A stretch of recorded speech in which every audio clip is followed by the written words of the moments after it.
Varicose veins కి సరైన చికిత్స కోసం సంప్రదించండి ఎవిస్ హాస్పిటల్. రమగారు, లోదుస్తులు నైట్లు వేసుకోకూడదు, ఎక్కువసేపు వేసుకొని ఉండకూడదు అలాంటివి మనం వింటూ ఉన్నాం ప్రజెంట్. అయితే పిల్లలకి నైట్ పడుకునేటప్పుడు కొంచెం లూజ్గానే వేసి పడుకోబెడతాం. వాళ్ళకి ఇన్నర్స్ అవి కొంచెం వేయకుండానే ఉంటాం. కొంచెం ఒక 10 ఇయర్స్ లోపు, 10-11 ఇయర్స్ లోపు అయితే ఆడపిల్లలకైనా మగపిల్లలకైతే లోదుస్తులు అంటే కొంచెం తక్కువే ఉంటాయేమో. ఆడపిల్లలు అనేసరికి పైన బనియన్ వేస్తాం, కింద డ్రాయర్, డ్రాయర్ అలాంటివి వేస్తాం డే టైము. నైట్లు అయితే తీసేస్తాం కదా. అసలు నిజంగా తీసేసేయాలా? బ్లడ్ సర్క్యులేషన్కి అది నిజంగా ఇబ్బంది అవుతుందా? ఇదొకటి నా ప్రశ్న. ఇదివరకు ఏం చేసేవారు? అసలు లోదుస్తుల కాన్సెప్ట్ ఇదివరకు ఉందా రమ్మగారు? తక్కువే. ఇన్నర్స్ అనే ఫీల్ తక్కువే. లోదుస్తుల కాన్సెప్ట్ చాలా తక్కువ. అసలు సంసారపక్షంగా అవి వేసుకోకూడదు లాంటి భావాలు కూడా ఉండేవి. కొన్ని కథల్లో కనపడతాయి మనకి. కొన్ని స్టోరీస్లో, పాత కథల్లో ఈ లోదుస్తులు వాడడం మీద ఒక రకమైన, అంటే ఏదో ఒక తెగకి చెందిన వాళ్ళే వాడాలి కానీ సంసారంలో చేసుకునే వాళ్ళు, మామూలు కుటుంబాలలో ఉండేవాళ్ళు ఇట్లాంటివి వాడకూడదు లాంటి భావాలు కూడా ఉండేవి పాతకాలంలో. అవన్నీ చెప్పలేకపోతాను జయ. క్రమంగా మనకి రోజులు మారిపోయినాయి. లోదుస్తులు కంపల్సరీ, కాటన్ తగ్గిపోయి మిగిలిన రకాల దుస్తులు వాడడం మొదలుపెట్టాం. బట్టలు అన్ని రకాలు పల్చటివి, ట్రాన్స్పరెన్సీ ఉంటుంది, పల్చదనం, లోపల భాగాలు కనపడుతూ ఉంటాయి. కనపడకుండా ఉండటానికి, కవర్ చేయటానికి మొదలుపెట్టినవి క్రమంగా అదొక ఫ్యాషన్, స్టైలు, ఒక ట్రెండ్ వేరే రకంగా మారిపోయినాయి. ఇంకా ఇంకా రకరకాల అందులో వైర్స్ ఉన్నవి, ఎక్కువ బాగా బాగుండేవి. ప్యాడెడ్ అని క్లెన్లీనెస్ కోసం మొదలుపెట్టింది, లేదా ట్రాన్స్పరెన్సీని కవర్ చేసుకోవడానికి మొదలుపెట్టింది. క్రమంగా అత్యంత అవసరమైన విషయంగా మారిపోయింది. ఓకే, మనం పిల్లలకైతే ఏమంటామంటే లోపల ఇన్నర్స్ కనుక వేసుకోకపోతే షేపులు బాగా రావు, షేపులు బాగుండవు, నడుస్తుంటే కొంచెం చూడటానికి బాగోదు, బాడీ కదులుతూ ఉంటుంది అదే అనేది మనం పిల్లలకి చెప్తూ ఉంటాం. పెద్దవాళ్ళం కూడా అది సహజమైపోయింది కదా రమ్మగారు. ఇప్పుడు ఈ బట్టలు అనేది మనకి మస్ట్ అయిపోయింది. అయితే క్రమంగా మనకి ఈ మధ్య బ్రెస్ట్ క్యాన్సర్ మీద అవగాహన సదస్సులు అవి నిర్వహించిన రోజుల్లో, ఇవాళ కొత్తగా కాదు, కొంతకాలంగా చేస్తున్నాం మనం. అవునవును కదా. తల్లిపాల వారోత్సవాల్లాగానే బ్రెస్ట్ క్యాన్సర్ మీద అవగాహనకి, పూర్వకాలంలో బ్రెస్ట్ క్యాన్సర్లు చాలా తక్కువ బాగా తక్కువ. అయితే నేను పుట్టక ముందే మా ఫ్యామిలీస్లో ఉంది. నాకంటే కనీసం ఒక 4 ఏళ్ల ముందు, 3-4 సంవత్సరాల క్రితం మా పెద్దమ్మ ఒక ఆవిడకి బ్రెస్ట్ క్యాన్సర్ వచ్చింది. పాప ఆవిడ గతించింది కూడా. చాలా ఇబ్బంది అయింది.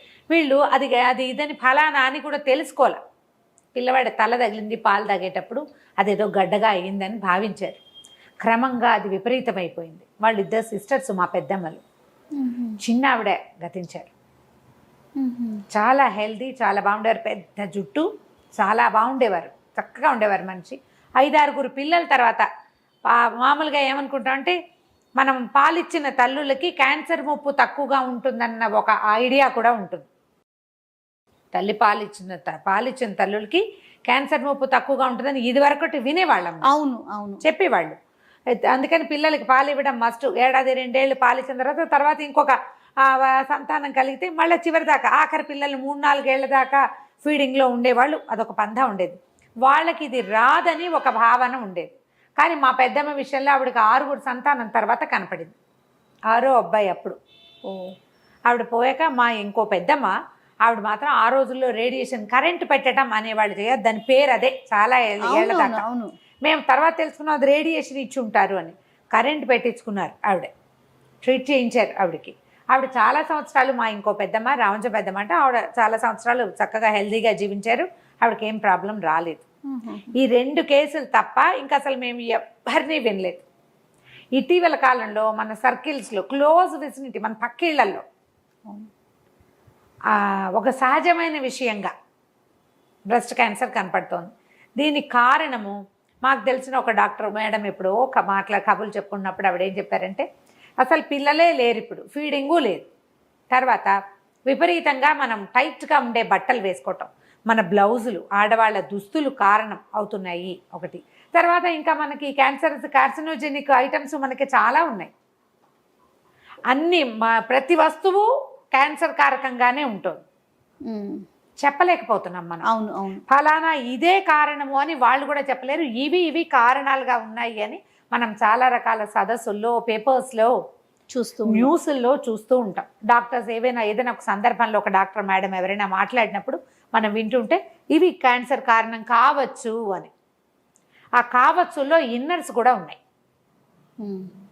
ఆ క్లారిటీ ఉంది ఖచ్చితంగా. ఈ ఇన్నర్స్ని తాత్కాలికంగా మనం బయటికి వెళ్ళేటప్పుడు మాత్రం వాడి ఇంట్లో ఉన్నప్పుడు వేసుకోకుండా ఉండడం చాలా మంచిది. మనకి భారతీయ చర్మానికి, భారతీయుల శరీర తత్వానికి గాలి కావాలి. గాలాడుతూ ఉండాలి మన బట్టలు. మనం చీర అందుకు కట్టుకుంటాం, వదులుగా ఉంటుంది చీర. గమనించండి, ఇప్పుడు మనం చూస్తున్నాం 9 స్టెప్పులు పెట్టి ఇట్లా టైట్గా కట్టుకుంటారు. అసలు ఆ చీరలో పిల్లలు రోబోల్లాగా కదులుతారు. నేను కదిలేటప్పుడు ఎప్పుడైనా నీకు అట్లా కనిపించిందా? ఫ్రీగా కదిలేలాగా కట్టుకోవాలి. టైట్గా బ్లౌజు ఇలా జబ్బల దగ్గర ఇలా పట్టుకుని ఉండిపోయేలాగా టపటపలాడుతూ బ్లౌజులు. తర్వాత ఏమో చీరని బిగువుగా కట్టేసుకోవటము మన సిస్టమ్ కాదు.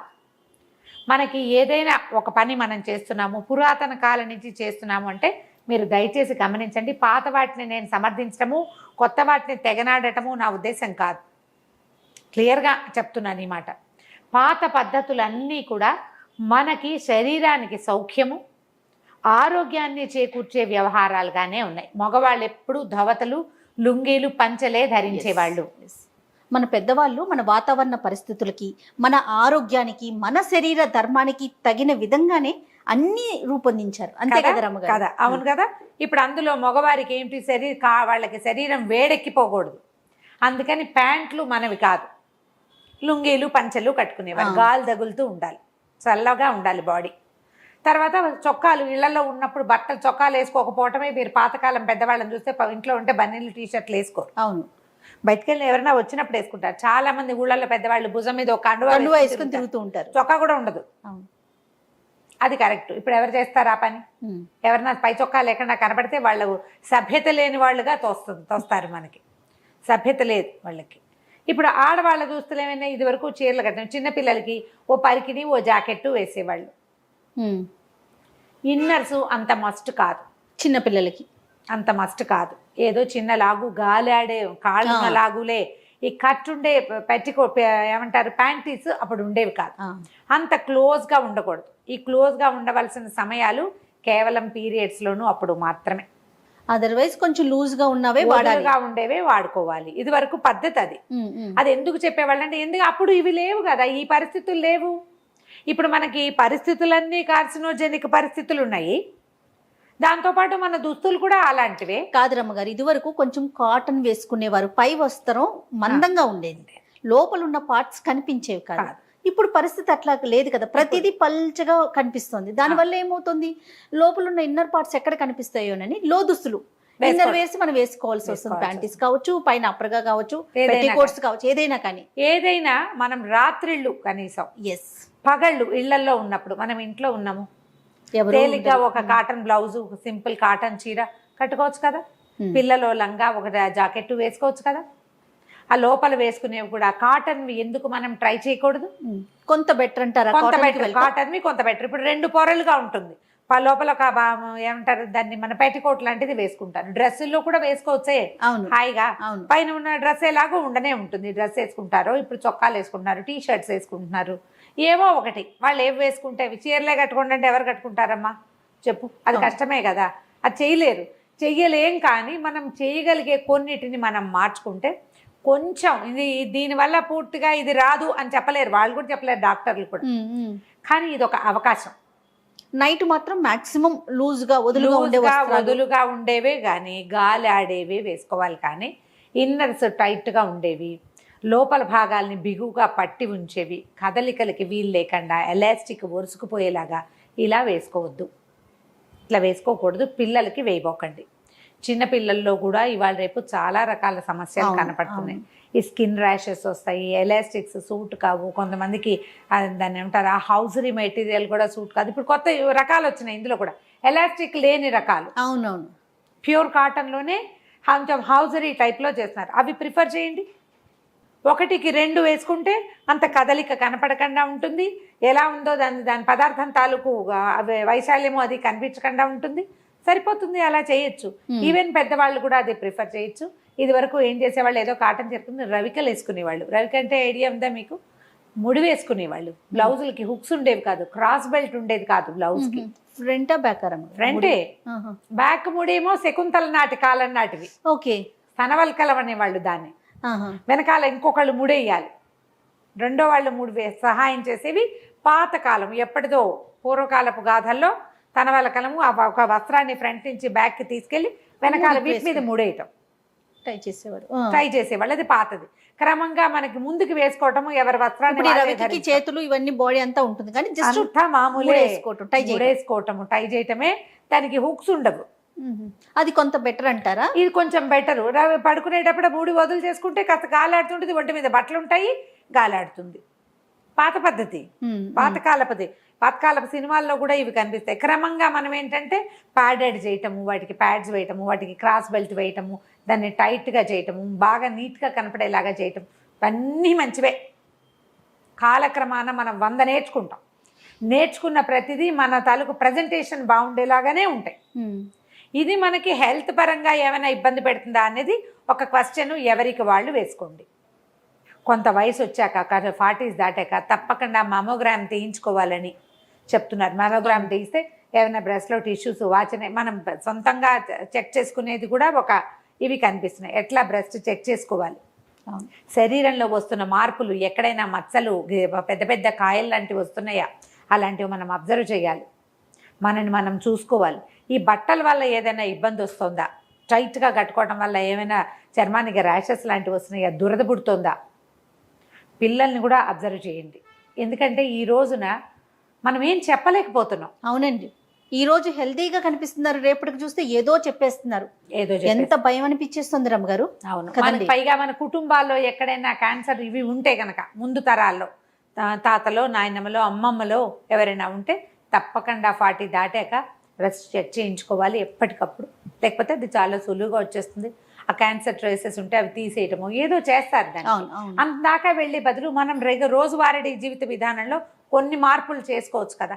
అవును, ప్యాంటీస్ కాటన్వి ప్రిఫర్ చేయండి. ఎప్పటికప్పుడు పాడైనవి సంవత్సరాల తరబడి వాడద్దు. తర్వాత ఏమో ఈ వైర్లు ఉన్నవి, ఇలాంటివి ఇన్నర్స్, టాప్ వైర్స్ వాడబోకండి. ఒకవేళ వాడినా తాత్కాలికంగా ఇంటికి రాగానే మేకప్ తోటి చేసుకున్నట్టుగా ఇన్నర్స్ మార్చేసుకోవాలి. ఎక్కువ గంటలు ఒకే బట్టలతోటి ఉండబోకండి, ఇన్నర్స్ తోటి ఉండద్దు. ఇన్నర్స్ శుభ్రంగా ఉండకపోతే చర్మానికి కూడా చాలా సమస్యలు వస్తాయి. టైట్గా ఉండకూడదు. ఇప్పుడు ఇవి ఒకళ్ళు చెప్పక్కర్లేదమ్మా. అవును, డాక్టర్లే చెప్పక్కర్లేదు. మనం ఆలోచించుకోవాలి కదా. చెమటలు పడతాయి, మనం ఏదైనా పెర్ఫ్యూమ్స్ వేసుకుంటాము, దాని ట్రేసెస్ ఉండిపోతాయి. పౌడర్ రాసుకుని బట్టలు వేసుకునే అలవాటు ఉంటుంది కొంతమందికి. అవి కూడా కంటిన్యూస్గా ఉండకూడదు. 2 పూట్ల స్నానం చేయటం, చర్మంలో ఏవైనా విపరీతమైన మార్పులు కనపడుతున్నాయేమో చూసుకోవటం, ఎప్పటికప్పుడు జాగ్రత్త. మన శరీరాన్ని మనమే గమనిస్తూ ఉండాలని మొన్న మధ్య ఒక డాక్టర్ గారు చెప్తూ ఉన్నారు. గమనించాలి. ఎవరొచ్చి చూస్తారు, ఏదో వచ్చినప్పుడు కాదు, ప్రతిరోజు మనం అబ్జర్వ్ చేసుకుంటూ చేయాలి.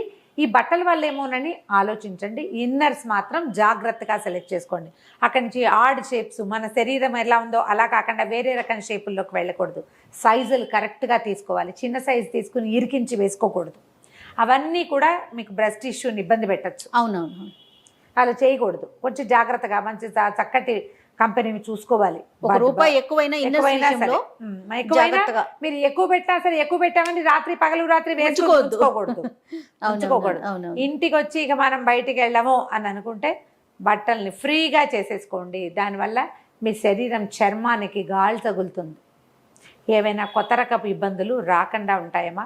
ఇది ఒక సెన్సిటివ్ టాపిక్ కాబట్టి ఇన్ని రోజులు మాట్లాడకుండా. అవును రమ్మ గారు, కానీ ఇంకా ఇప్పుడు ఈ రోజుల్లో ఇక చెప్పగా అసలు ఈ టాపిక్ డిస్కస్ చేసే ముందు కూడా నేను మీకు ఆఫ్ స్క్రీన్ ఒకసారి అడిగాను రమ్మ గారు, ఇది మాట్లాడదామా? ఎందుకంటే చాలా మందిని చూస్తున్నాం, నైట్లు ఉంచకపోవటం, టైట్గా వేసేసుకోవటం, ఇవన్నీ ఎంతవరకు కరెక్ట్ అనేది. కానీ ఆన్ స్క్రీన్ మాట్లాడొచ్చా మాట్లాడుకోకూడదు అనుకున్నప్పుడు మనం అన్ని విషయాలు చాలా చక్కగా మాట్లాడుకుంటున్నప్పుడు చాలా మంచి విషయం కదా ఇది. ఇప్పుడు టైట్గా బట్టలు వేసుకోవాలి మీ తత్వం. బయటకు వెళ్ళేటప్పుడు అట్లా బాగా చక్కగా అంటుకుపోయి ఉండాలి మీ ఉద్దేశం. అది ఇంటికి వచ్చినప్పుడు ఫ్రీ చేయండి. ఎందుకంటే మీ శరీరమే మీ మేట్, అదే మీతో ఉంటుంది. ఎవ్వరు ఉండరు. మీ డ్రెస్ బాగుందని చెప్పిన వాళ్ళు 1/2 నిమిషం కూడా ఉండరు. మీ శరీరం దానిపై మొయ్యాలి ఆ కష్టాన్ని. అంత కష్టపెట్టబోకండి శరీరాన్ని. కొంచెం కాస్త గాలి ఆడేలాంటి బట్టలు వేసుకోండి. ఇన్నర్స్ తోటి జాగ్రత్త. రైట్, థ్యాంక్ యూ రమ్మ గారు. నమస్తే. నమస్తే.